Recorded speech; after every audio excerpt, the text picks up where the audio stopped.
मेरा फोन पे 10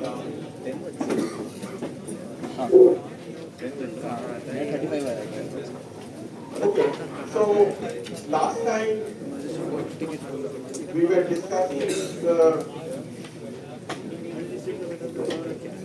can you please stop talking so that I can start? तो है नहीं pro ticket.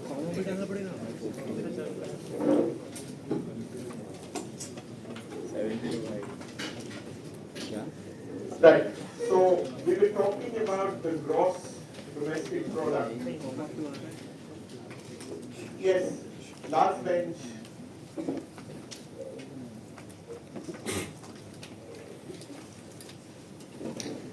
We were talking about the gross domestic product as one of the major economic variables that is discussed, analyzed all the time. And the gross domestic product is defined as the monetary value of all final goods and services in an economy within a particular period of time. Now, I have underlined final here for a reason, because if we add up the gross or the sum of values of all goods and services in an economy, we'll end up doing double counting or actually multiple counting. So the problem is something like this. Imagine a particular line of production in an economy, very simple one I'm going to talk about. Suppose wheat worth rupees 200, which is produced by a farmer, is used to produce flour, which is worth rupees 300, which in turn is used to produce bread worth rupees 400. Right? So I'm not saying that you don't need other inputs other than wheat to produce flour. Actually, you don't. All you need is a machine. In case of flour turning into bread, you might require other inputs. But the main point is that the input wheat gets used up to produce flour, which in turn gets produced, used up to produce bread. Now, if I'm talking about the monetary value of all goods and services produced in this economy, I might want to say that the GDP is the value of wheat plus the value of flour plus the value of bread, which is rupees 200 plus 300 plus 400, which is 900 rupees. But this will imply double counting, because 200 rupees worth of wheat has gone into the making of flour. Similarly, 300 rupees worth of flour has gone into the making of bread. So, there are two ways of going about calculating the GDP in this case. One is to, as I have mentioned there, look at final goods only. And final goods, by definition, are those goods, it can be services as well, the same definition will hold. Goods which are not used for production of other goods.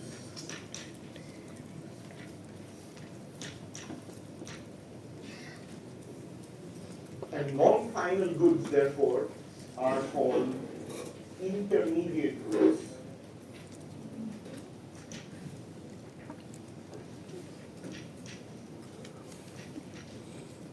Which doesn't fulfill this clause. In other words, these are goods which are used in the production of other goods. So I'm just going to call it non-final. So one option in this situation is to identify which of the commodities which are being produced in a country is a final good and add up the values or aggregate the values of only the final goods. Now, in this case, one option, you will have to first be sure that the entire amount of bread produced can be considered final good. Maybe a part of it is used again to prepare sandwiches, right? But if you are sure that the entire bread that is produced is ultimately used up for consumption. Individuals can, you and I can buy the bread and make sandwiches and eat it. But if none of us are using the bread to make sandwiches and sell it, we are fine. But if some of the bread, more likely in reality, is used for making other products like burgers or whatever, sandwiches, which are sold, then you have a problem. You have to then identify in fact, it gets more complicated. Then you will say that part of the bread produced is final, part of it is intermediate, because half of the bread is used up to make something else, half is directly consumed. So then you have to add up the final amount of bread with the other part which is used up for producing something, the value of those final goods. So one option is to add up the final goods to get the GDP. The second option is to add up the value added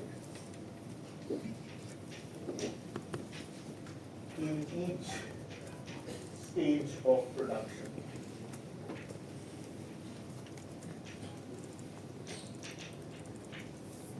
So in my example, when wheat worth 200 rupees is used to produce flour of worth 300, the value added in this stage is rupees 100 value added, right? And from flour to bread, again, you have a further 100 rupees value added.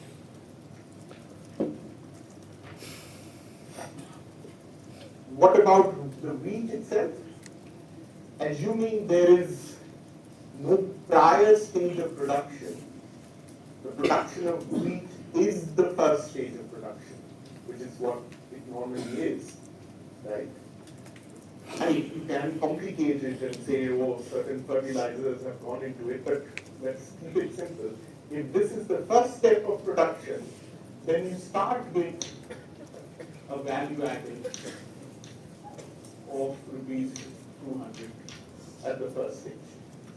So the sum of value added in this example is rupees 200 plus rupees 100 plus rupees 100, which is 400. And if final goods, if we go with the simple assumption that the entire amount of bread that has been produced is consumed directly, then also you would get simply the value of bread as the value of final goods, which will also give you the same rupees 400. But 900 is a miscalculation, it's an overestimation because of the double counting that goes on. Yes. Yeah, just to keep matters simple, just to give you the sense of what I'm saying. But otherwise, of course, the value of all inputs have to be deducted from the final value to get the value. Any other questions? Okay. So that's the idea of why we either use the monetary value of all final goods and services, or we add the value of all goods, we aggregate the value added at each stage of production. A third way to arrive at the same GDP number through a different method is to simply add up the income received by all the factors of production as they contribute to the production process. So labor gets paid a wage, people who are in control of land may rent out the land and are paid some sort of a rent. There might be people who rent out machinery and get paid for their services as rent. Interests are paid on credit received for production. So banks are paid back in terms of interest for the money they often give out as credit, which is used in production. And finally, profits is what is used up, or which is paid to the producers themselves, the capitalists, who get paid for their role in the production process in terms of profit. So the simple thing is that another way of arriving, last bench, probably you get a lot of fun thinking that you are in high school or middle school back again, gives you a chance of enjoying or going back to those days. I wish I had more time so that we could have played this game through the semester. But unfortunately, we won't have that much more time. All right. So there are alternative ways of calculating the GDP. That's the main message I'm trying to put forward here. One method is simply to add up the monetary value of all final goods, or you add up the value added at every stage of production, or you add up the incomes received by different factors of production or inputs of production that are involved in the production process. Either method, whichever method you use, should give you the same GDP numbers in theory.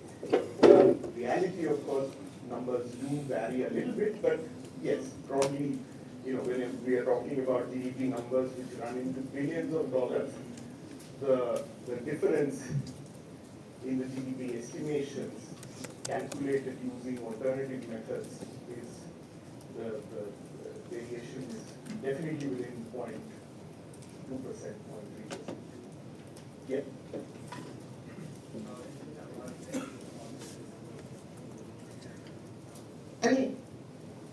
In some sense, it should be the same as the formal economy. The problem is that with the informal economy, the source of data that you have is much more scarce. So, in most cases, what happens is that in a particular sector, suppose iron and steel making or textile, often formal sector numbers are used to impute for the informal sector, and that can lead to major problems. In fact, that is often counted as one of the problems of the official GDP numbers that we get to see.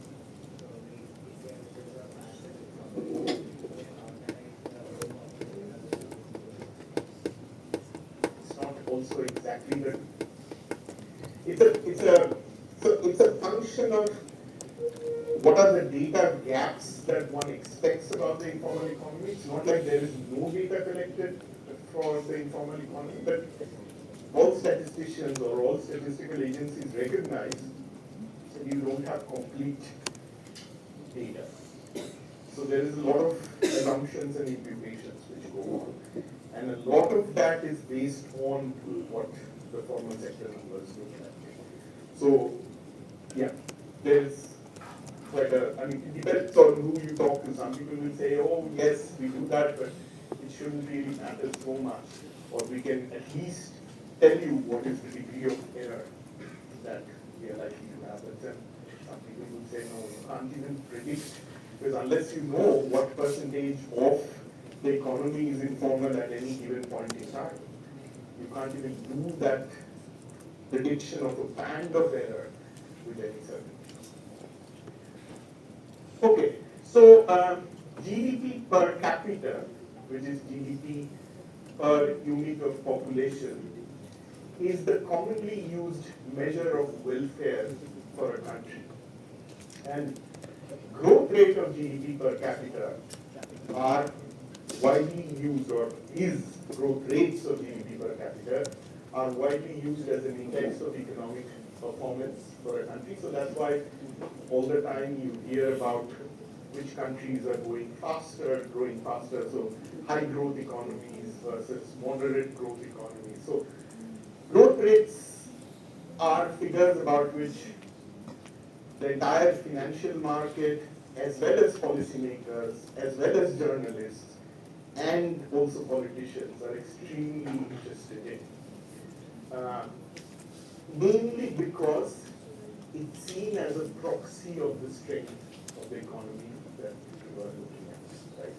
So there are two things here which are important. One is the level of GDP, or GDP per capita, more importantly, is important because it tells you the average standard of living or the average welfare level in an economy.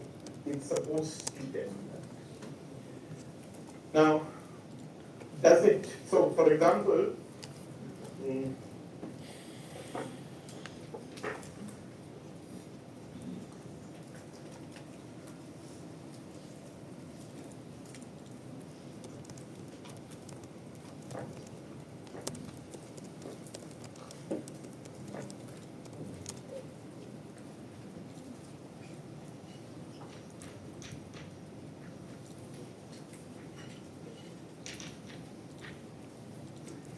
suppose for India, and again, I don't remember exactly where India and China are at this moment, but suppose it's $5,000 roughly for India, actually it's lower, and for China it's $15,000, right? So the idea is that the average Chinese is 3 times as prosperous as the average Indian. But of course, as all averages have their problems, these measures also have their problems. Average essentially means, or essentially what it means when you look at an average, is that you are completely ignoring the distribution, right? You're just assuming everybody has, it's a uniform distribution. So if there is a pie, the average, if you put too much emphasis on the average, you're basically saying we assume that the pie is equally distributed. Whereas everybody knows it's not, right? And the problem is that even if you know it's not for any country, it is difficult for us to just look at these numbers and say the distribution underlying these numbers, the averages, for India and China, for example, or India or any other country that you are trying to compare, the distribution is similar, even if it's not uniform. It's not similarly non-uniform, right? In other words, the extent of inequality between different countries can be different. And the average in itself doesn't give you any information about the distribution. So not only is it partial information, in fact it is partial information and there is no way for you to gauge anything about the underlying distribution based on just the average numbers, but yet these averages are given immense importance. So clearly you understand that India's average GDP or GDP per capita can go up to $6,000 with absolutely no increase in well-being for 50%, 60%, 80% of the Indian population. As long as the top end increases their income tremendously, the average will go up, right? So that's where, again, the question of inequality becomes important, yes. Yeah, median will give you a better result. The problem is, medians are the requirement for calculating medians are much higher. You need information about the full distribution. While there are other indirect ways of easily coming up with the average, because from your GDP calculation, you can much more easily, I'm not saying it's easy, but much more easy to get the aggregate and just divide it by whatever your population is. Yeah, the median clearly will be much more meaningful. It's supposed to mean, when the definitionally it means per individual, so per population, which is individuals at the level of individuals.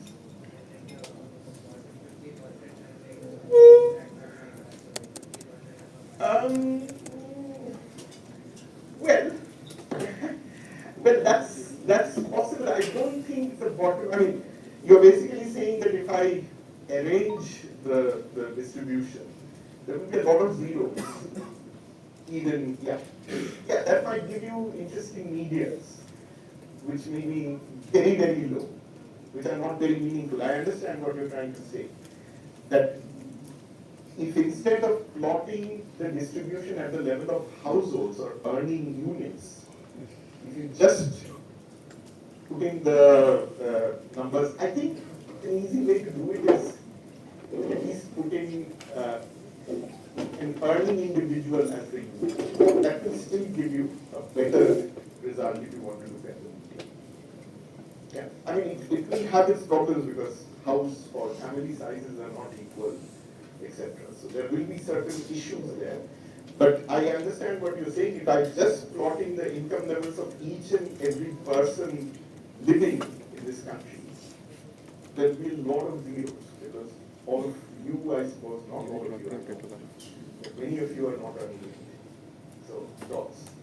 Like I know some of you who are as well. So yeah. Okay, let me continue with this because there's quite a bit more that I want to. One thing I have to get into today itself. So, I wanted to next give you a sense of how these GDP numbers are compared across time and space. Because obviously, to the extent you think a GDP is, in spite of being an imperfect proxy, a proxy of the standard of living or the economic performance, whatever way you want to intuitively understand it, as a proxy of the economic well-being of a country, then it's important actually to be able to track GDP over time, as well as across space, right? First, let's start with the temporal comparison. Now this, of course, you understand, the main problem of comparing GDP numbers across time is that the value of money or price levels at which commodities are valued keep changing over time. So if we are trying to get a sense of how much goods and services does a country produce as it sort of progresses over time, you can easily have a situation where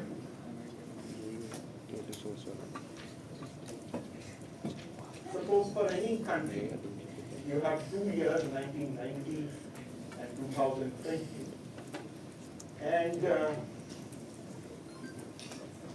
suppose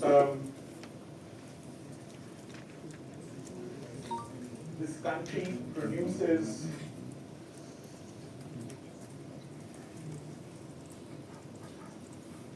value of iron.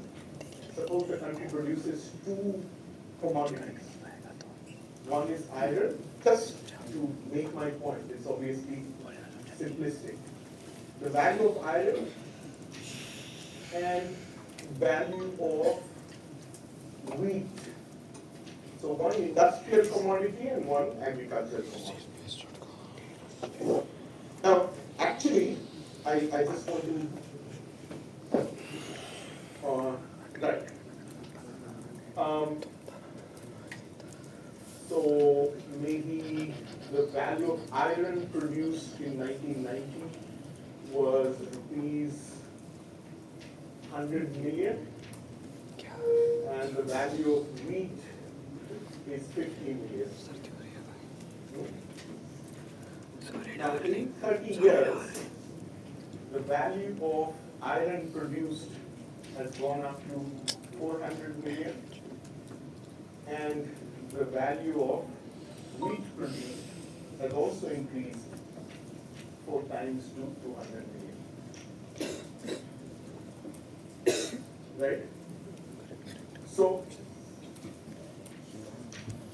the GDP as such will be rupees 150 million in 1990 and rupees 600 million in 2020. So in 30 years, the GDP has gone up 4 times. Right? Now, you are obviously not able to say that the real amount of production of iron and wheat has gone up 4 times, even though the value of those production has actually gone up 4 times. It's because part of this value change is actually due to price change. Right? Because prices have, most likely in 30 years, prices haven't stayed the same. And if we look at history of the last 500 years, prices would have only gone up. At least on an average, they might have gone up. Right? So, it is possible to even have a situation where price levels have gone up even more than the rate of change of the GDP. Suppose prices have gone up 5 times, 500%. Right? That means that you are actually producing less output in real terms, yet your GDP numbers are 4 times. And it's an inflated number which is coming only because of price change, of price inflation. So, why is this a problem? Because after all, even to have some semblance of meaning, the GDP is supposed to be a measure of the productive capacity, the earning capacity, etc., of a country adjusted for price changes. Because otherwise, it's just the prices go up and you can keep saying that, yes, my GDP is going up. Fine, it's true, but it doesn't mean much if GDP is supposed to be an indicator of the economic capacity or economic well-being of the country. So even in terms of monetary numbers, like your income, for example, you say, in this 30 years, my income has gone up 3 times. But I know that the average price levels have gone up 5 times. So my real income, my real capacity to buy goods and services with my income has actually come down. So there has to be some way of taking into account price changes to give us a meaningful GDP number which is comparable over time. And that's where we get to the idea of real GDP, which is, you might say, this is often called the nominal GDP, which is nothing but the GDP number that you get using the prices as they exist at any given point in time. So what I have done here, I've calculated the nominal GDP. So the real GDP is nominal GDP. This can also be called GDP using current prices.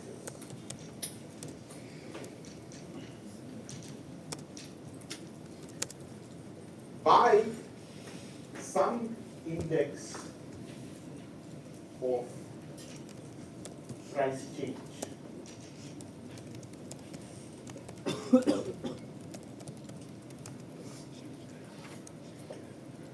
This is also called simply the price index.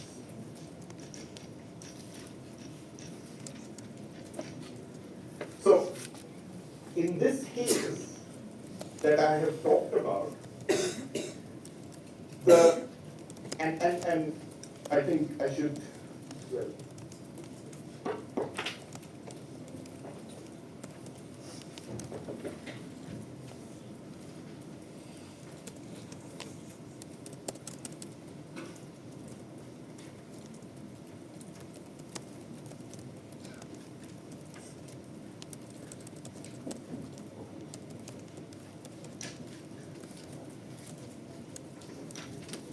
so let me just spend 2 minutes to give you a more elaborate example of GDP calculation, real GDP calculation.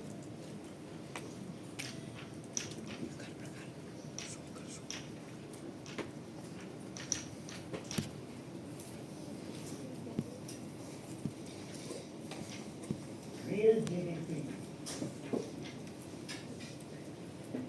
any real GDP calculation has to have 2 parameters, 2 time parameters. One is the year for which you are calculating the real GDP. So suppose this is 2020, which is your current year, the year for which you are calculating the GDP. With respect to a base year, that is a common sort of starting point. Because what you are going to do is to calculate the GDP of different years with respect to the same common base year. That will take care of the effect of price change. So, as I said, there are 2 elements or 2 parameters. In the superscript, we have the current year. In the subscript, you have, suppose the base year I'm choosing in is 1980. I mean, it often depends on what kind of data is available, but I can choose theoretically any base year. So with 1980 as base, I'm calculating the real GDP of year 2020. This will be the nominal GDP of year 2020, which doesn't have a base, because nominal GDP is GDP calculated using the prices of the current year itself. So this is the nominal GDP of the current year divided by the price index of the current year with the base of the base year.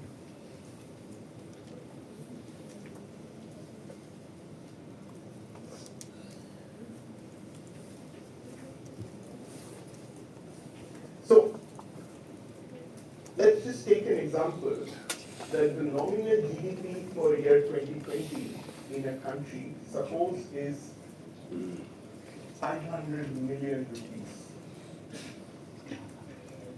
right? But I know, and there are ways to come up with that price index. The price index essentially is a measure to check by what percentage prices have increased between the base year and the current year. So if I know that the price index is 4, which is the average price levels have increased 4 times in these 40 years, then your real GDP is actually rupees 125 million. And in order to actually see what has happened to real GDP over time, I can use the same base year to calculate the real GDP for different years. So I can do a similar calculation of real GDP in year 2025 with the same 1980 as the base year. Right? So if I want to compare GDP between 2020 and 2025, I shouldn't simply look at the GDP numbers calculated at the current prices. I should adjust them in real terms with respect to some common base period and then see, basically what that does is it takes out theoretically the effect of price changes. And that should then give us a sense of what has happened to the actual production within the country, the physical production, which is not inflated by price changes or not affected by price changes. Yes.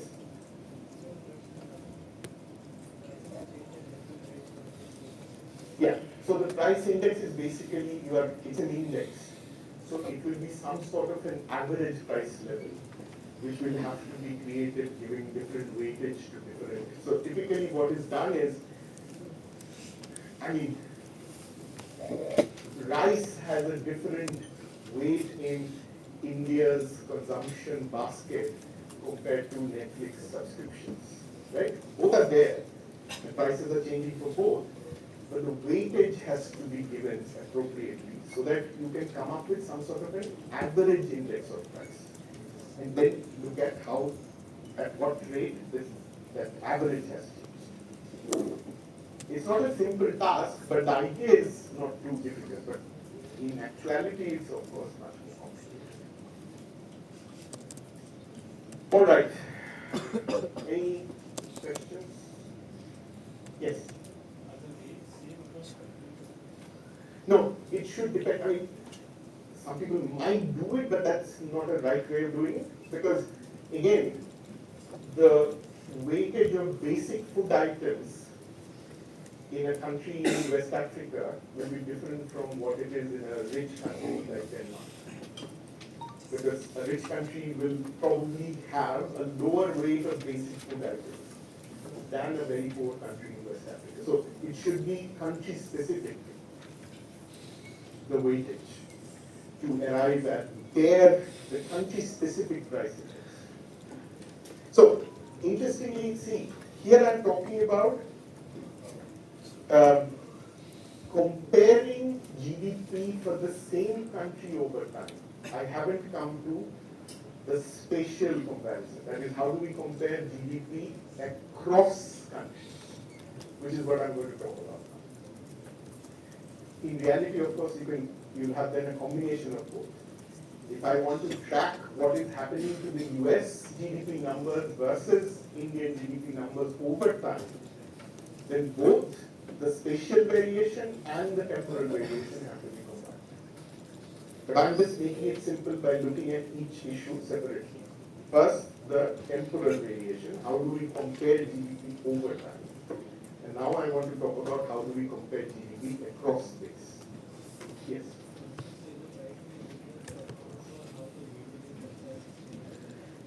I mean, not perfectly, but yeah, that's why the calculation of price indices shouldn't have a base year which is like a century back, because the consumption basket itself has changed. But it cannot be changed also on a regular basis, so one has to come to some sort of a balance. But yes, ideally, if there are major changes in the relative importance of different commodities and new commodities, of course, compared to 1980, there will be so many other commodities which were not even there. So yeah, it is supposed to be revised from time to time. But you can't keep doing it in real time, because then the entire calculation will get washed up. Yeah, because then you can't compare 1980 with 2020 at all. So it's a balancing act. Okay, now for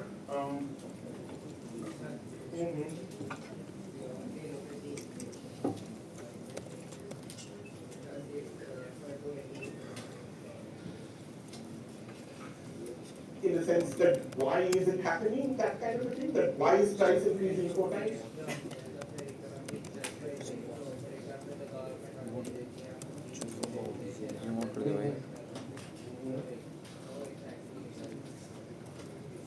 I mean, I'll talk about inflation separately in a bit. Yeah, but here, what you're trying to do is you're actually trying to separate the effect of inflation from the GDP calculation over time, right? This is just a mechanical, because you want to see inflation in itself might be bad or good for the economy. But what you're trying to do here, rightly or wrongly, is to eliminate the effect of inflation in your comparison of GDP over time.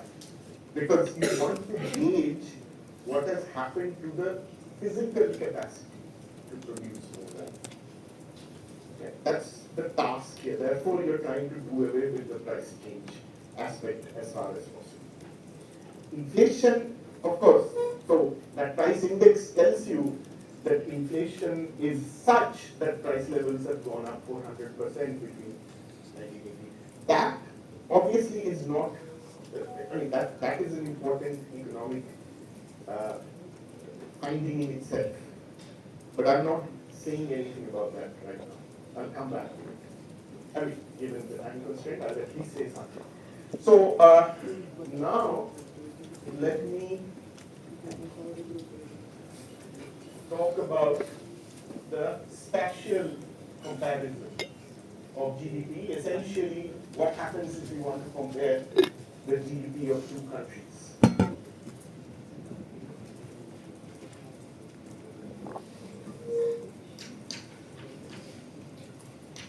GDP comparison across space and essentially across countries. So,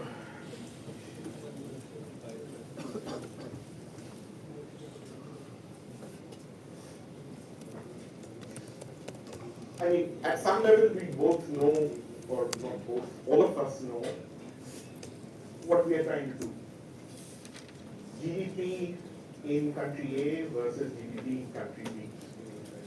Now the first thing one knows is that internally these are being calculated based on domestic currency. right? They will value their domestic currencies. So obviously the first thing to do is to convert them to a common currency. So let's just take India and the US, because there you don't have to convert both the numbers into dollars, because one is already in dollars, right? So comparing GDP figures to a common currency, so convert Indian rupees to US dollars. Of course, you can convert US dollars to Indian rupees. Nobody's going to fight about that, but typically, internationally, GDP numbers are reported in dollars. So, these are numbers from some time back, I mean, the conversion rate. So, 5,000 Indian rupees, for example, converts to $62.5 using 80 to a dollar as the rate of conversion. Right? So, do you just do that conversion and get the dollar figures for GDP of both, or GDP per capita for both countries, and then you compare, right? That's what we would think is okay. The problem is that there is another source of variation which we also need to correct for, which is called the purchasing power, and which is understood as the purchasing power. So, in order to account for this difference,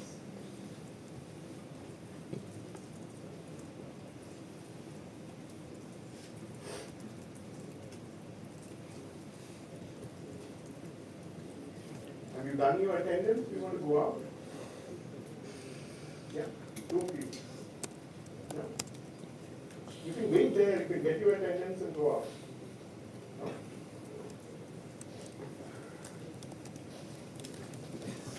So, the purchasing power idea is simply related to the fact, as I say here, the purchasing power of a dollar is different from the equivalent amount of money in Indian currency.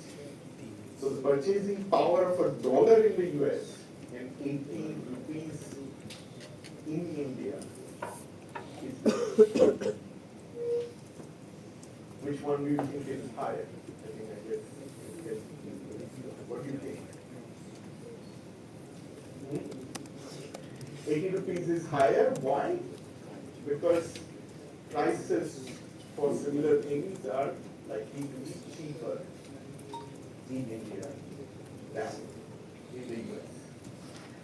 Although, if your consumption basket is only based on Starbucks coffee and whatever, Dunkin' Donuts, burgers, they'll give you a clear dollar conversion. You don't need to worry.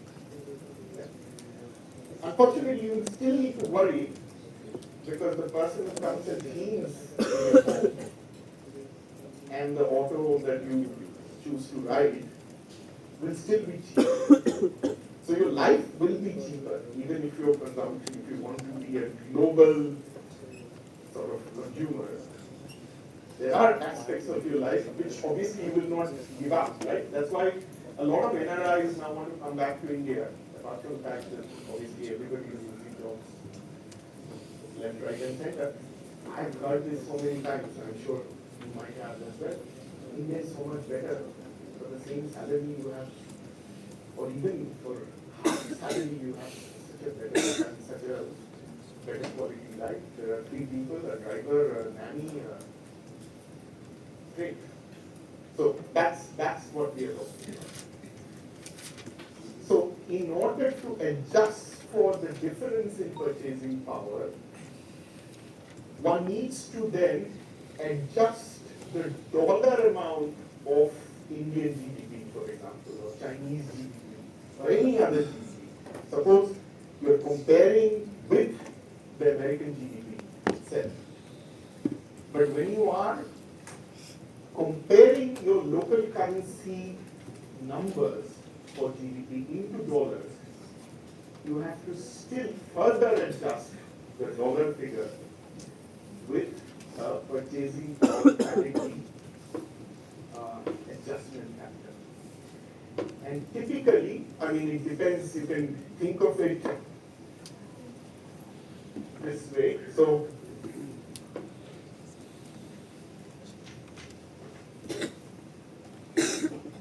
India 2020,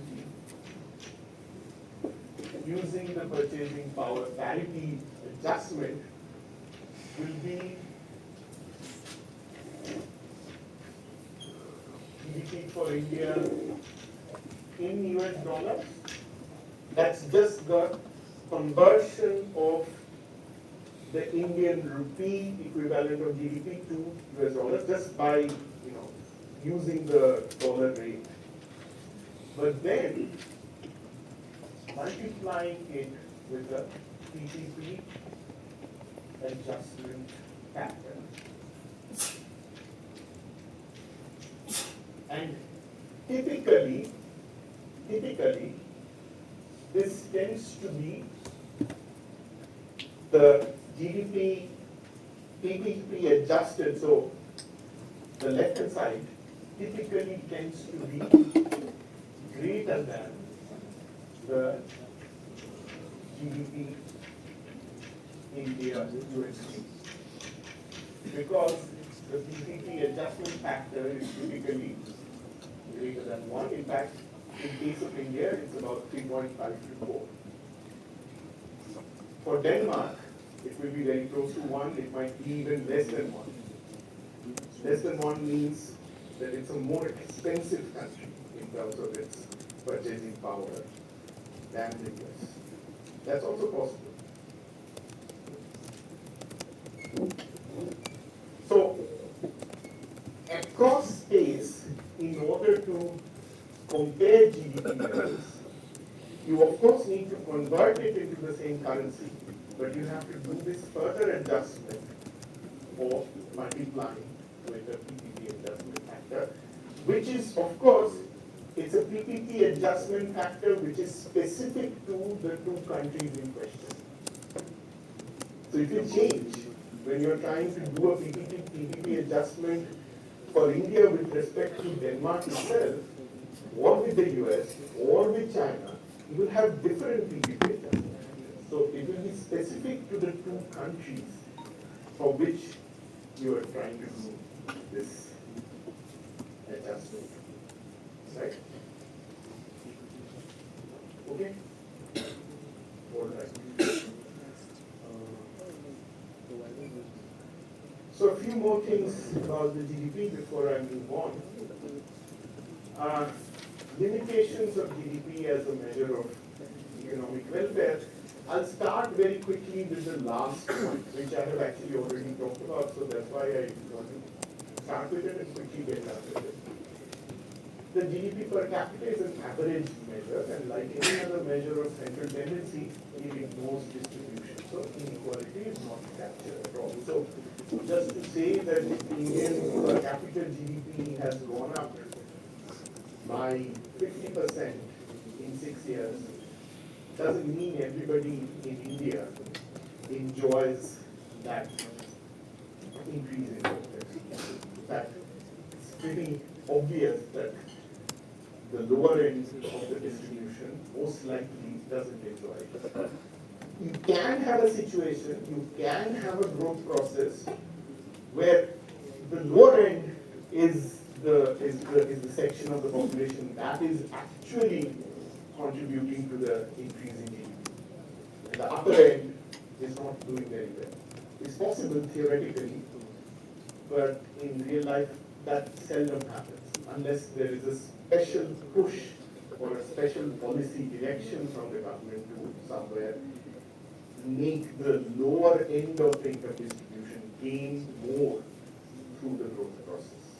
Typically, it's the upper end of the distribution which gains at a higher rate. And therefore, the growth rates that we calculate using GDP per capita is really not very meaningful if you are interested to know how the average is there.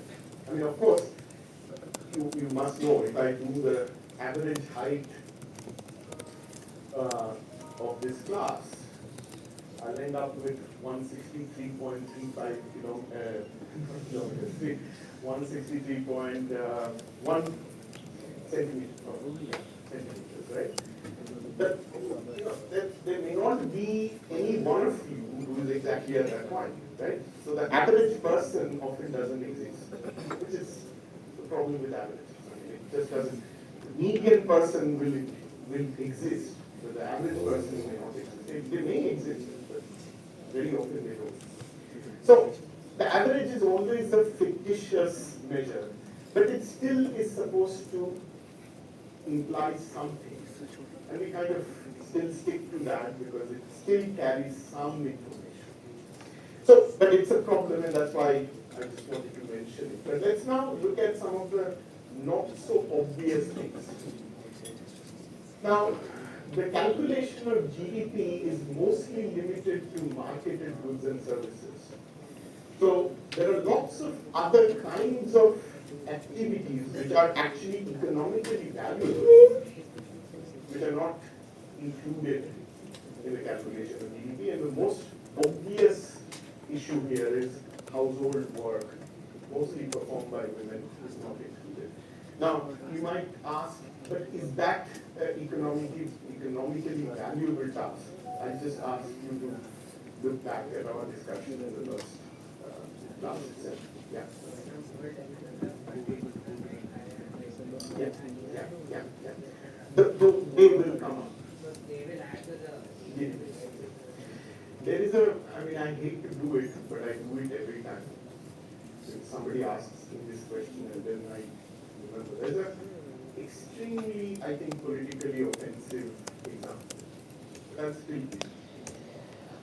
when we were studying economics in the 90s, there used to be even an exam question, like a trick question in what used to be called national income accounting. And I think it was there in textbooks also. But now, thankfully, I don't think it will be there. It says, but the good thing is that it gives you the sense that, well, an individual, it's not that bad, but it's offensive. An individual, a gentleman, marries his housekeeper. What happens to him? You see the point is, and why it's offensive. So the housekeeper, when she's being paid for, her work is part of the business. Of course, the expectation is this man obviously will marry the housekeeper and the housekeeper will still keep doing the same task. But now he will not get paid for it. Well, I mean, it gives you the sense that that's how random and but what this example tells you is that how it's just a question of how different things are placed in our social structure. Like certain, so that you can actually use this example to come up with a radical critique of GDP itself. But what kind of a thing is this? Because it's not as if now that work is not getting done, and not also that work is not economically valuable. That is potentially, if you go with that kind of a patriarchal view, that the gentleman gets ready every morning, gets fed, gets a clean house, whatever, which helps him to earn his whatever he's earned. So there is an economic content of this work which is being done internally. But depending on under what is the institutional context in which it is done, either it's valued or it's not valued. Yes.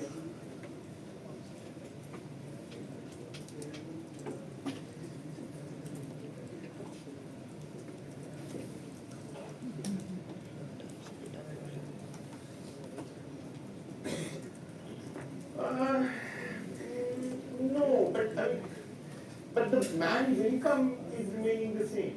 So in terms of the income levels, of the spending levels also, they will have to adjust. I hate to continue with this example, but the point is that no, it's still going to change because unless the man's productivity is increasing,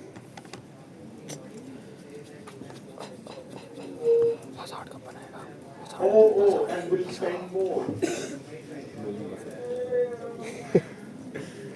Let's not push this any further. एक second भाई, एक second हो गया, एक minute बस check कर लो। But it's equally problematic when कितने लगे कांड में आ man गए should forget about household work, YouTube पे जाएगा यार which is not paid for, and which is भाई। mostly सही done मुझे लेक्चर यूट्यूब पर अपलोड करने लगता मज़ा आ by- जाएगा। I mean, और क्या, that's my main सेंटर पे बैठ के point. अच्छे से That's रिकॉर्ड the करेंगे big बिल्कुल लास्ट से। problem of GDP calculation itself.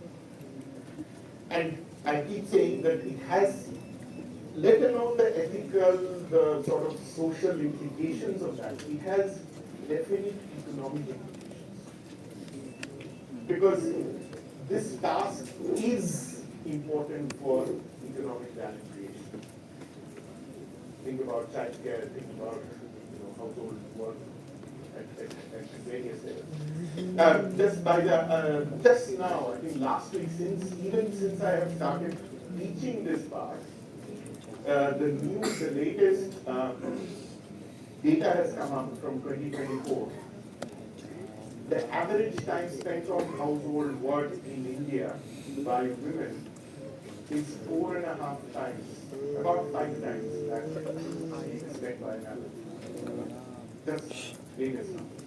So, okay, the second, most informal and illegal activities are not captured. Informal, it's not as if it's not captured at all, but there is a data gap here, which I will be talking about. So they're not captured properly or perfectly. Illegal activities, of course, very difficult. I mean, people say that, yes. Informal activities under various definitions, but the standard definition is that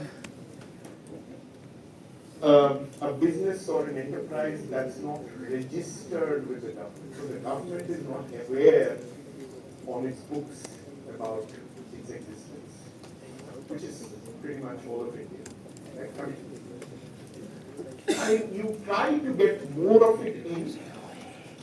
So, for example, the use of digital money, etc., is now incorporating or has the capacity to incorporate more and more. But it's not just such a statistical difference that we have in mind. I mean, that's one way of identifying. Basically, what we also mean is that these are activities where people employed or even self-employed have no access to the standard sort of wages or social security. So it's also about the condition of people who are involved. Okay. GDP can be increased through spending on war and conflict. Now, this is a debatable point. Some people will say that, immense warfare and destruction, like, how do you sort of understand it from a framework of welfare? So country, I mean, actually Ukraine's it hasn't fallen all that much. It has fallen a little bit in the course of this warfare. But it has remained quite stable, mainly because of the defense expenditure, which has absolutely no implication for the welfare of the local population at this point. Now, some people would say that, well, spending more on defense adds to our national security. We just assume it and add it to our welfare. Just let's give to our government that if they're spending more on defense, somehow we are more secure, so therefore, no, I'm just saying, I'm not agreeing, but I'm just saying. So typically, yeah, so you can do a lot of destructive activities or spend on destruction and keep adding to the GDP of a country. A similar thing on a different domain is the fact that GDP doesn't take into account environmental degradation or depletion, which is a result of the kind of production that goes on in most of our countries. So the fact that you have now created a value of 200 million rupees through iron and steel production, but in the process you have destroyed whole vistas of land and the biodiversity and the forest, etc. I mean, you know what kind of environmental sort of degradation is associated with most natural, most economic activities. Even there was a time when people used to say that the digital world is inherently green. It has no environmental implications, limited implications. Of course, now there's all this data about how much energy is required by data centers, what it does to the environment and all that. So nothing really is new. The only point we are mentioning here is that it would have been better if one could have accounted for the environmental harm that GDP, higher GDP is, in addition to GDP, is bringing in. So there should have been a better way of accounting for the net addition to production after deducting the environmental harm that has been created. So this kind of an idea is called a green GDP or an environmentally sensitive GDP. People have written about it. There have been some calculations being done by the United Nations, etc. But it's never become mainstream. Most countries don't give us those figures because I think a lot of the GDP numbers will start looking really low once you become. There are two issues here. One is, I think politically it is not a thing that most governments would like to give out. The second thing, which is also genuine, is how do you value or put a number to the destruction that we have done to our natural systems? What is the value of the biodiversity that has lost because of it? It's not so easy to calculate. You have to make several assumptions, and none of them are indisputable assumptions. So that's another reason why it's kind of put aside. But it's a very important problem with the kind of GDP numbers that we generate. Yes.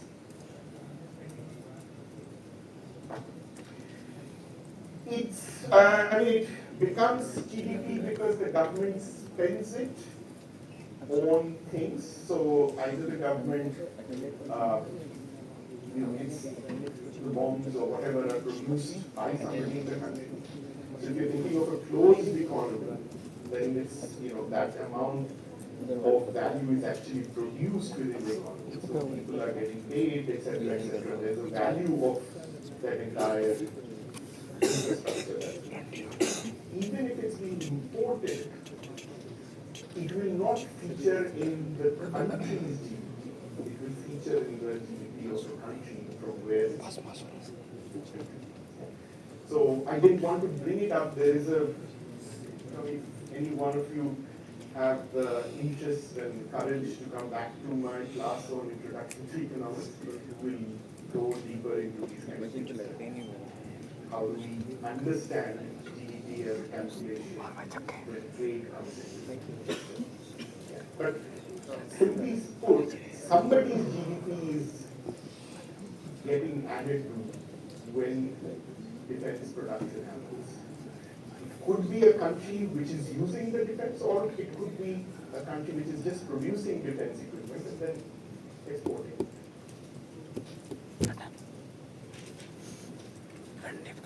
Okay. Same तेरे को भी बोल सकता हूँ मैं So 10 more minutes. पकड़ ले मैं तो मना Try to at least वो talk about this. नहीं भाई उसको So नहीं होगा भाई तेरे को तो yeah, by the way, good news is पता नहीं I क्या only करना one है more class. So you can't do it. इतनी देर के दे डिटेक्शन बना दो। So, क्या है the इफेक्ट sessions है of क्या है GDP, we kind 2 of minute finished लगेगा our एक short discussion on GDP right here. The second concept that I want to bring in is the concept of employment and its obverse, unemployment. Right? Employment is another key indicator of macroeconomic health of a country along with GDP. And why? Because having access to gainful employment is critical for ensuring a decent quality of life for most people, because most people in any country depend on wage employment for their survival, right? I mean, most of us don't have funds to live off of, right?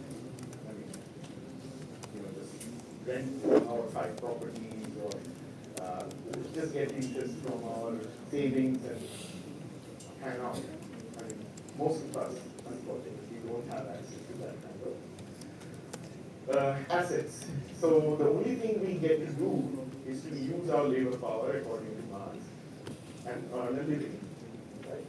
And most of you, I'm assuming, are in IIIT University that too, right? And there must be some of you who are here just for the pleasure of learning and not care about jobs, etc. I suspect that those numbers are less. So, employment is important, and what is happening to the employment situation in a country is often tracked not through an employment rate, but through its other, the unemployment rate.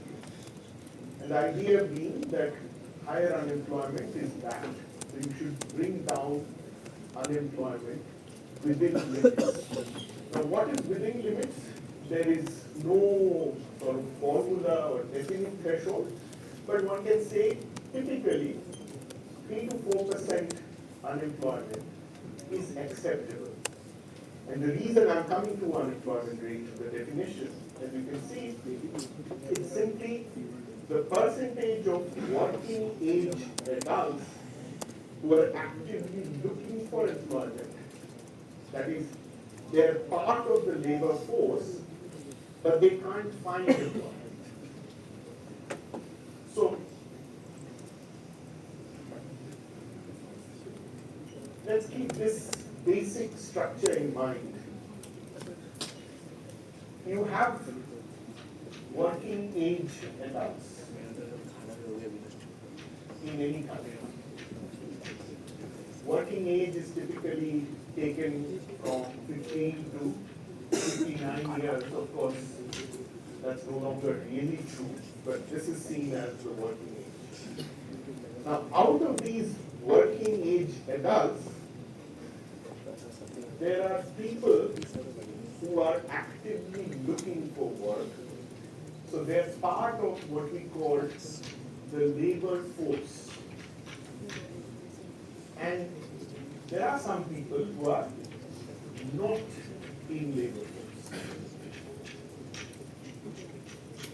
It would include people like you, students, you're all more than 15, I'm sure, but you're not part of the labor force. People who are differently able are not able to work for various reasons. And of course, people choose not to even look for work. The lucky ones. Okay? So, there are people who either choose or are compelled to not be part of the labor force. But people who are looking for work and are therefore part of the labor force is further divided into people who find work, who we call the employed, and people who don't find work, who are the unemployed. And unemployment rate is the percentage of unemployed over the labor force.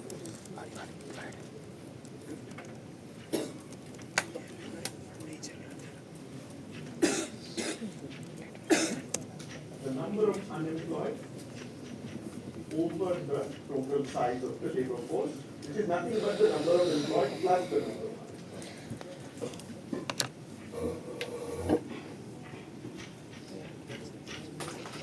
okay.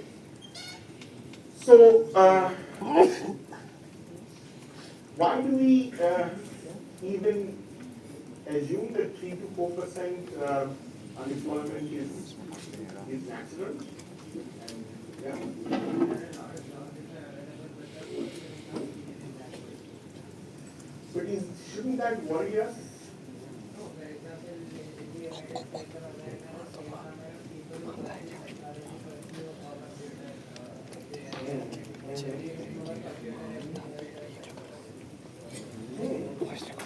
But that mismatch, shouldn't that be a matter of concern? That should we not try to minimize that mismatch? Or should we be okay if this 3-4% is entirely due to this mismatch?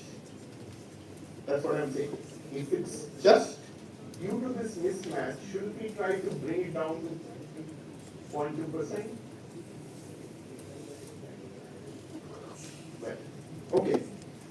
Well, I would say that yes, some of that is there, this mismatch between demand and supply, what you are offering versus what is needed. But another major source of unemployment, which is supposed to be quite innocuous and therefore harmless, is what people call transitory unemployment, which is basically people always being between jobs, right? And at least that's the theory, or that's the idea. In fact, one Nobel Prize winning macroeconomist once said that we shouldn't even worry about this thing called unemployment, because unemployment is a result of something like, and he uses a metaphor, of people waiting in the airport. So at any point in time, there are people waiting there. So it's never like done. Everybody who is there is in a flight unless the airport closes down. 10 o'clock, no more flights, nobody is, for the next day is allowed in and the airport is clean. But if you think of around the clock airport, there will always be some people waiting. Now, this has been criticized because this is seen as trivializing the problem of unemployment, because you're simply saying 7, 8, 10, 12, it's just that. People are just in between jobs, so don't worry about it. They'll find it. But there's some consensus that up to 3 to 4% is not worth panicking. But if unemployment levels go up beyond 4%, one should, government sort of take note of that and try to think what can be done. What can be done is a different question I'm not getting to. And just to let you know that the unemployment numbers at the height of the Great Depression went up to 30% in the United States. So 1 in 3 people who were looking for jobs couldn't find a job. Yeah. So Indian unemployment, you can look it up. Yeah. No, it doesn't. Point well taken, it doesn't. And that's something to keep in mind. And that, I'll quickly just finish it off, 2 more minutes, and then we can have a discussion. That why a higher unemployment rate implies an economic crisis or a recession. So that's why, double-digit unemployment rate in most advanced economies is seen as a signal of something being wrong with the economy, and therefore the government should do something about it. Now, what I want to just end with is this idea that why unemployment rate may not be a very good indicator of economic distress in a poorer country like ours. So our unemployment rate, as far as I know, in the last 40, 15 years, has never gone up beyond, I don't think it has. I think it was a brief period during an economic crisis in 1991. It has crossed 10%, but that's very, very rare. So unemployment rates can be as low as 1 to 2%, although at this point I think it's about 3.5%. Based on this definition, people who are looking for jobs and are not employed. I think there are different classifications. At times people use youth unemployment, people use based on specific education levels, etc. It might. It might. But my point is not so much about exactly what the level is. I'm just saying that in poorer countries, what I'm trying to say is that unemployment rate in itself doesn't tell you much about the state of employment. Why? Because unless you have a system like you do in advanced countries, where people who are unemployed are taken care of by the country through some basic social security. Poor people in a country like India cannot afford to be unemployed. So, as you rightly said, just because there is 95% employment doesn't mean that there is no distress. Because the way the questions are asked, you can be working for 50 rupees a day. It doesn't matter. As long as you say, I was employed for money, you are employed. And many people are there who work under such subhuman conditions because you cannot, the only people who can afford to be unemployed are people like us, who can say, oh, I'm not getting the right fit. Yeah, I'm waiting. There are other, I know there are other ways of talking about unemployment among the middle class, but educated people who are saying, oh, I'm not getting the right match. I'll wait for, or I'm not finding anything appropriate. Because with an engineering degree, of course, I'm not going to go and work as a Zomato delivery person. But if it's because it's assumed that if you have an engineering degree, you probably have the family means or the social means of surviving for a few months without being employed. But a lot of people do not have that. And so, especially the poor.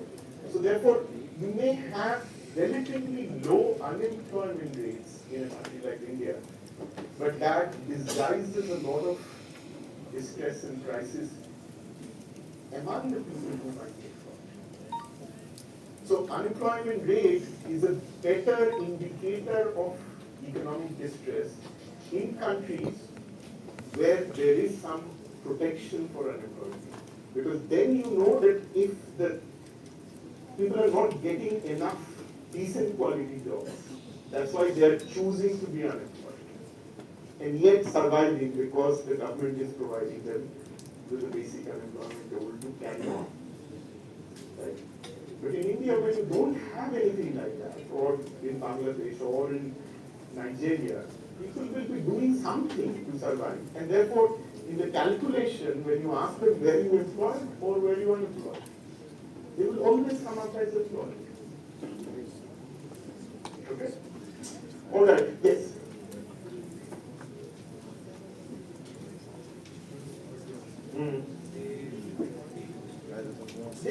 See, these numbers typically come not from any registered portal. It comes out of surveys where a sample of people are asked, where you employed, where you, and the question is figured, or it's designed in such a way to further reduce the unemployment rate, because typically the question is, in the last 30 days, did you work for money? It doesn't even say, did you work every day for money? So, for a typical, poor person, if I haven't worked for any of the last 30 days, I wouldn't be here to answer your question. I would have died. I mean, if I am a working age adult, I must have done something in the last 30 days. So I might have even worked for 2 days. But I'll still be employed. So you are not part of the unemployed. Actually, the unemployed are people who are choosing not to work. People like you and me who are saying, oh, I lost my job, or I quit my last job because I fought with my boss. I'm looking for something. Yes.